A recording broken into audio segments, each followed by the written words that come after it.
জয় মা বগলামুখী দেবীর জয়। নমস্কার দর্শক বৃন্দ, আমি সোমনাথ চ্যাটার্জি আর আপনারা উপস্থিত হয়েছেন আপনাদের প্রিয় চ্যানেল তন্ত্রবিজ্ঞানে। বিশ্বাস করি মা বগলার আশীর্বাদে আপনারা সকলেই খুব ভালো আছেন এবং অবশ্যই করে আপনারা আপনাদের সামর্থ্য অনুযায়ী অন্যদেরও ভালো রাখার সম্পূর্ণ চেষ্টা করেছেন। তো আজকে যে বিষয়টা নিয়ে বলতে এসেছি সেটা আপনারা থাম্বনেল দেখেই বুঝে গেছেন। এবার আমি যেটা বলবো সেটা হচ্ছে এই সাবজেক্টটা, অর্থাৎ এই যে হাততাজড়ির যে প্রয়োগের সিরিজটা চলছে, এই হাততাজড়ির সবচেয়ে প্রধান কাজ হচ্ছে দুটো। একটা হচ্ছে যে কোনো কাউকে বশীভূত করা ফেলা, আর দ্বিতীয়টা হচ্ছে প্রচন্ড পরিমাণ ধনকে আকর্ষণ করা। তো যে কোনো কাউকে আকর্ষণ বলতে বহুত রকমের আকর্ষণ বা বশীকরণের প্রয়োজন পড়ে। মানে হাইকোর্টের জজ সাহেবও রায় বদলে ফেলতে পারে, এই ধরনের প্রয়োগ এর মধ্যে আছে। তো এগুলো একটা একটা করেই আমি বলেছি, বলতে বলতে যাব। কিন্তু আজকে যে কথাটা বলতে এসেছি সেটা হচ্ছে এটা বর্তমানে যেন সেকেন্ডারি একটা প্রবলেম হয়ে গেছে। যে অর্থ ছিল প্রথম সমস্যা, যেটা নিয়ে গত পার্ট 2 তে ভিডিও হয়ে গেছে। আজকে পার্ট 3 তে যে ভিডিওটা করতে চলেছি সেটা হচ্ছে সামনেওয়ালাকে বশীভূত করতে হবে। এবার এই সামনেওয়ালাকে, সে হচ্ছে মনের মানুষটা। তাতে হতে পারে আপনি প্রেম করেন, হতে পারে আপনি বিবাহিত, আপনার স্ত্রী বা স্বামীর উপরে এই প্রয়োগটা করতে চলেছেন। কিন্তু যদি আপনি আপনার সন্তানের জন্য এই ধরনের প্রয়োগ করতে চান তাহলে কিন্তু এই মন্ত্রটায় কাজ হবে না। সেই জন্য প্রত্যেকটা বিষয়কে আমি আলাদা আলাদা করে বুঝিয়ে বুঝিয়ে বলে দেবো। তো ভিডিওটা স্কিপ না করে দেখার অনুরোধ রয়েছে, এই কারণেই যে আপনারা স্কিপ করে করে দেখে ফোন করে ভীষণ বিরক্ত করছেন। আপনারা পুরো ভিডিওটা যদি সময় নিয়ে দেখেন তাহলে ফোনে যে অযথা অনেক অনেক ঘন্টা মানে সময়কে অপচয় করে ফেলছেন, সেটা করার প্রয়োজন পড়বে না। আর দ্বিতীয় একটা কথা বলি, সেই কথাটা হচ্ছে মন্ত্র স্ক্রিনে লিখে দেওয়ার মতন অপশানে আমি নেই, এটা আমি বারবার বলছি। তাই ওটার অনুরোধ আমাকে করবেন না, সেটা ফোন করেও করবেন না।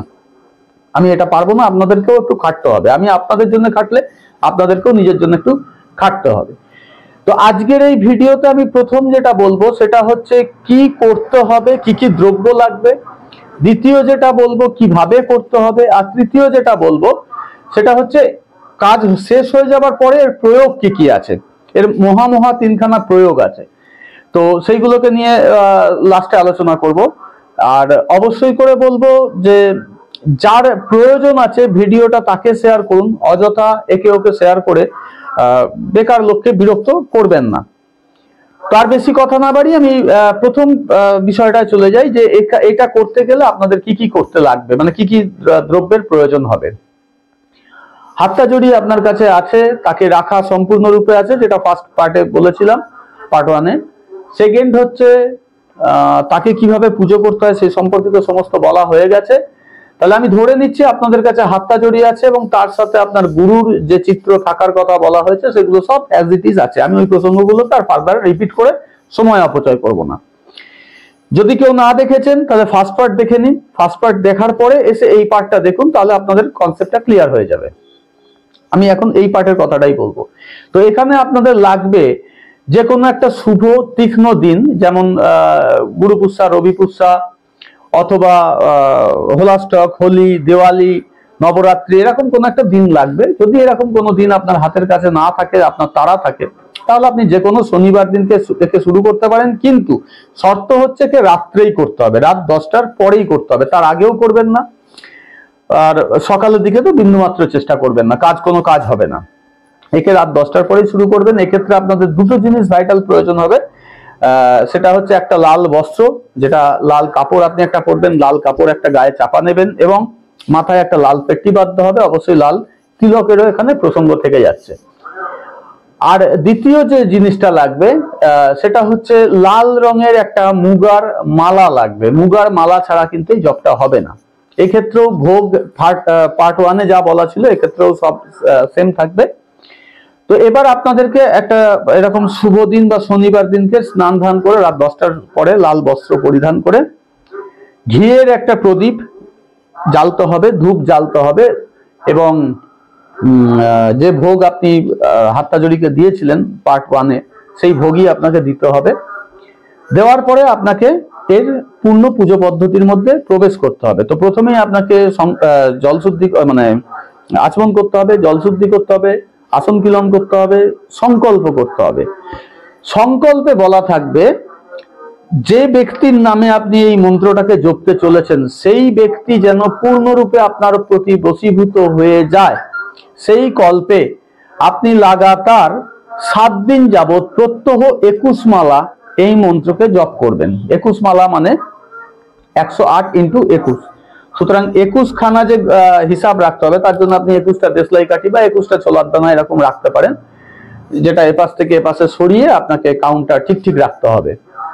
এই সংকল্প হয়ে যাওয়ার পরের যে পদ্ধতি সেটা হচ্ছে গুরু পুজো।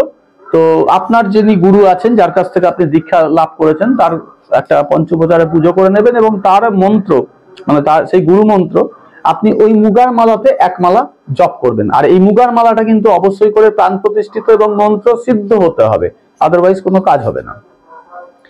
হয়ে গেল, গুরুর পুজো করে ফেললেন। এবার আপনার গুরু নেই, তাহলে আপনি শিবকে গুরু মনে করে শিবের 1 মালা মানে শিবের পঞ্চবচর একটা পুজো করবেন এবং শিবের মন্ত্র ওম নমঃ শিবায় সেটা 1 মালা এই মুগার মালাতে জপে নেবেন।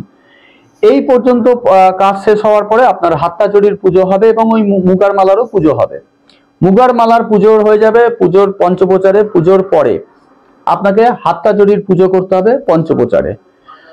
সবই ছোট ছোট করে বলছি, কারণ এখানে মন্ত্র জপ এবং কনসেন্ট্রেশনটাই কিন্তু সবচেয়ে দামি, ভ্যালুয়েবল।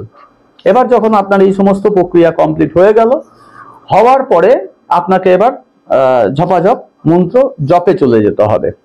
হাত্তাজড়ির জন্য যে পার্ট 1-এ যে মন্ত্রটাকে বলে রাখা হয়েছে সেটা অবশ্যই আপনাকে 10 বার জপে নিতে হবে। সেটা আপনি আঙুলেই জপতে পারেন।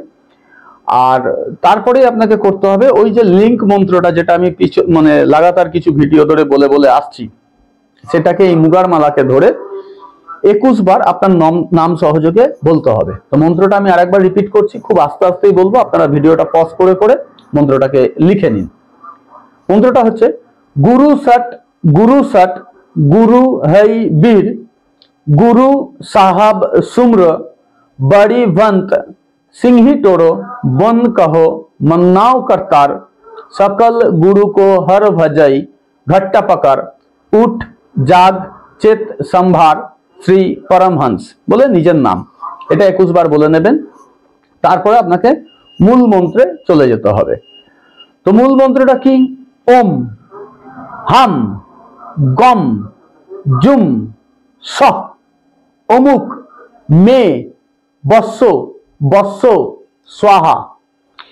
এই যে অমুক শব্দটা বলা হলো, সেখানে পার্টিকুলার যে ব্যক্তিকে আপনি বশীভূত করতে চাইছেন তার নামটা নিতে হবে। এবং এই প্রয়োগটা করার আগে একটা প্রয়োগ আপনাকে করতে হবে, সেটা হচ্ছে তার একটা ফটো যদি থেকে থাকে সেই ফটো নেবেন, ফটোর উপরে লাল কালি দিয়ে তার নামটা লিখবেন।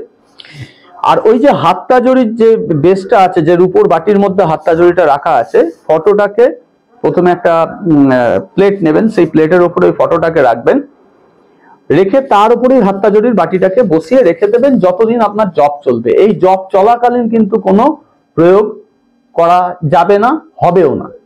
সুতরাং 7 দিন লাগাতার আপনাকে 21 মালা করে মন্ত্রকে জপে ফেলতে হবে। জপার পরে 8ম দিনের দিন অবশ্যই করে একটা ছোট হবন করে নেবেন, হোম করে নেবেন, যজ্ঞ করে নেবেন, বেলকাঠ বা আম কাঠ যাতেই হোক। আপনি যদি হোমের পদ্ধতি না জানেন তাহলে কোনো ব্রাহ্মণকে ডেকে আপনাকে একটা হোম করাতে হবে।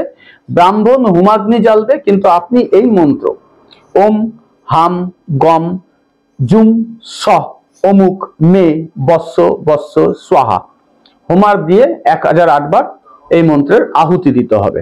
ঠিক আছে? উনি ওনার যা মন্ত্র করবে বা চুপ করে হোমের আগুন জ্বেলে দিয়ে, হোম পদ্ধতির আগুন জ্বেলে দিয়ে বসে থাকবে। আপনি আপনার এই কাজটুকু করে নেবেন। হোম হয়ে যাবার পরে এবার আসবে প্রয়োগ। তা প্রয়োগটা কি? প্রথম প্রয়োগ হচ্ছে ওই ফটোকে যতক্ষণ না আপনি সন্তুষ্টি লাভ করছেন, যতক্ষণ না উনি আপনার সাথে এসে পূর্ণরূপে জুড়ে যাচ্ছে, ততক্ষণ ওই ফটোকে ওই হাত্তাজড়ির উপরেই রাখতে হবে। আর এই মন্ত্রকে 1 মালা প্রতিদিন তার নাম সহযোগে জপে যেতে হবে। এটা হচ্ছে প্রথম প্রয়োগ। দ্বিতীয় প্রয়োগ হচ্ছে, যদি আপনি তার সাথে দেখা করতে যাচ্ছেন তিনি আপনাকে ডাকবে, অবশ্যই ফোন করে হোক, আজকাল তো ফোনই চলে, ফোন করে হোক বা যেভাবেই হোক তিনি আপনার সাথে যোগাযোগ করবে। এই যে যখন ওনার সাথে আপনি যোগাযোগ করবেন তখন কিন্তু এই হাতটা জড়িতে যে সিঁদুরটা আছে সেই সিঁদুরের একটা টিপ আপনি পড়ে চলে যাবেন এই মন্ত্রেই ওনার নাম সহযোগে। এটা দ্বিতীয় প্রয়োগ।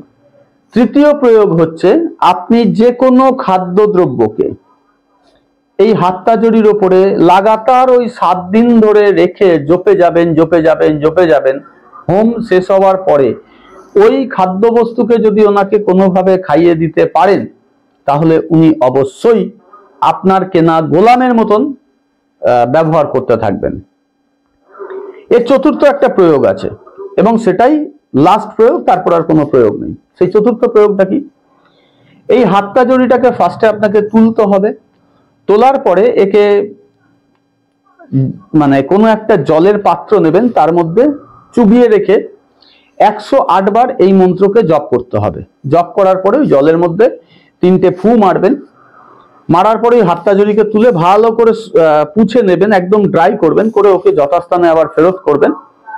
কিন্তু হাতটা জড়ির গায়ে সিঁদুর লেগে থাকার কারণে ওই জলটার মধ্যেও সিঁদুরটা লেগে যাবে, তাই সেই জলটাকে ডাইরেক্ট খাওয়াবেন না, ওকে খুব মসলিন কাপড়ে অন্য একটা পাত্রে এমন ভাবে ছেঁকে নেবেন যাতে সিঁদুর তার পেটে না চলে যায়, শুধু জলটাই যেন তার পেটে যায়। সেখান থেকে 1 চামচ জলও যদি কোনোভাবে ওনাকে খাইয়ে দেওয়া যায় তো আপনাদের কল্পনার বাইরের বশীকরণ হবে, যেটা আমার মতামত অনুযায়ী দুমদারাক্কা কারুর উপরে করা উচিত নয়। যদি সে আপনার একদম ঘনিষ্ঠ কোনো ব্যক্তি না হয় তাকে ছাড়া এই প্রয়োগটা করা উচিত নয়, কারণ সে একেবারে চিঠে গুড়ের মতন আপনার সাথে লেগে যাবে। ফলে সে যদি আপনার ঘরের বউ বা স্বামী না হয়, অন্য কেউ হয়, তাহলে কিন্তু আপনার তার কাছ থেকে পিছন ছাড়ানো ভীষণ মুশকিল হয়ে যাবে। সুতরাং এই বিষয়টায় ভীষণ সাবধান থাকবে।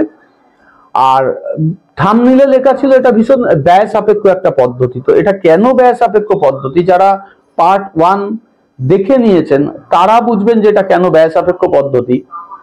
যারা দেখেননি তাদেরকে বলবো পার্ট 1টা দেখে নিন, কারণ প্রত্যেকটা জিনিস ভীষণই কস্টলি জিনিস বলে তীক্ষ্ণতাটাও কিন্তু অতটা পাওয়ারফুল, যেটাকে তান্ত্রিকরা হাতিয়ার করে ফেলে। 8 ঘন্টায় বশীকরণ, 1 ঘন্টায় বশীকরণ, এই যে কথাগুলো বলা হয় এটা হচ্ছে সেই টাইপের একটা কালা জাদু টাইপের প্রয়োগ। সুতরাং সেটাকে খুব ভেবে চিন্তে যত্ন সহকারে ইউজ করবেন।